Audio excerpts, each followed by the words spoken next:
First charge when I became an adult at 18, and I had to do 5 years in the federal system.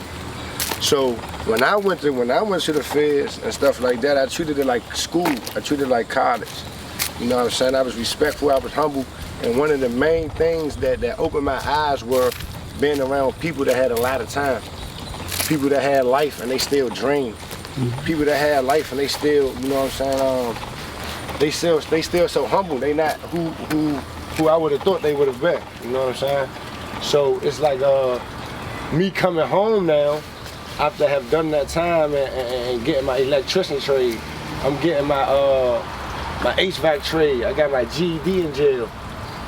I'm looking at it. I'm looking at jail and I'm looking at this system totally different now. Now I know I can be able to go to jail and survive and also get my education and do all these other things. So, do you think that, let's just say the jail system and the system out here, like the real world, do you think that it's different or do you think it's the same? Far as the system, far as the system and me being in both places, sometimes me personally, I don't feel free in the free world due to these laws and things that the system that already has put in place for people of our color and our areas, these urban areas that we have. I can't even stand. I can barely stand outside without police hopping out asking me, like, what am I doing? Like that's not freedom. You know what I'm saying? That's not freedom at all. So it's like we got to deal with this in our communities. Like if we go to other communities, like outside of our black communities, you're not gonna see as many police just jumping out asking people, what are you doing? Lift up your shirt. Like what do lift up my shirt mean? I'm a human being in the United States of America. And a black man. And a black man. But if a car ride past and see us outside talking, man, they gonna think we up to no good. But that's not always the case. It's not always the case. Because we gotta govern our own communities. We don't need police on our block. We don't need the police bring some type of fear and some type of when we see police on our blocks, it's like it incarcerate our minds to run, or that you making us feel like we doing something bad and we not doing it. So now kids growing up 3 years old and see the police and they thinking they doing something bad. Oh, they go to the police. Why are 3-year-olds looking at police like y'all are villains and not superheroes? We gotta start opening up our minds and being able to know that this system not for us. So we gotta be able to outthink them. You know what I'm saying? We gotta be able to outthink them. And I'm not gonna stop preaching this word and giving this stuff to my people. Like I'm gonna force them to. I'm gonna force the system to really come get me for doing something good this time. You gonna try to now. You gonna turn into the bad guy because I'm doing something good, like how they did all our other black activists and stuff like that. Try to take them away from us. You know what I'm saying? Assassinations and other little things that they did to our people because they was doing something good for their people and for the world. We trying to show your people it's a better life. You know what I'm saying? But you're afraid of that. You're afraid of that. You know what I'm saying? But it's gonna come. We just gotta come together. You know what I'm saying? My father was in and out of jail. You know what I'm saying? But I feel victim. I feel victim to my environment. Like I was, you know what I'm saying? I was in a messed up environment, but I was always a beautiful person. I was always smart at school. I went to SEED. You know what I'm saying? I was on 60 men. I was a leader on the basketball court, leader on the football field. And there's a lot of leaders out here like that.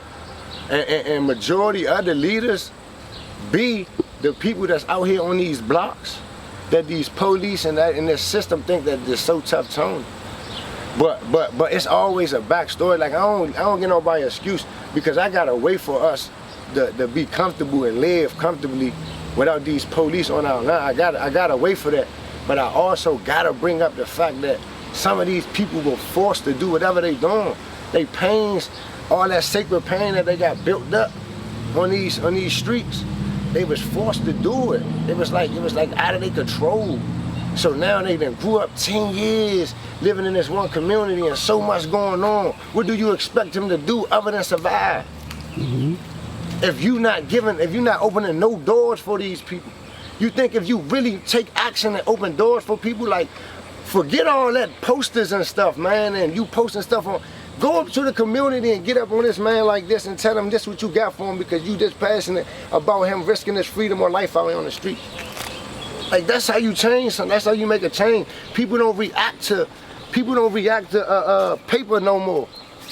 People don't put in CDs and the radio no more and listen to that. It's another way to get to the people. So you gotta find out, we gotta find out other ways to get to our people. It's not gonna be the news no more. People don't watch that like that no more.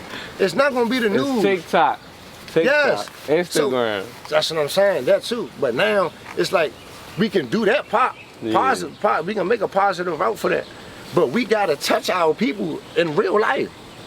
People need hugs out here, for real. We gotta touch our people. But we gotta give these communities a real voice.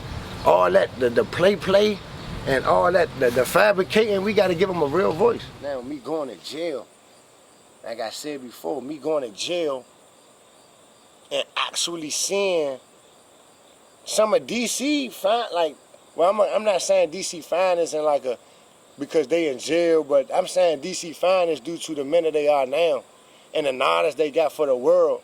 And if they come home, how these dudes can make a big impact on the streets. Because that's where all the people at with all the time and they commit the big charges and stuff in the federal system. You know what I'm saying?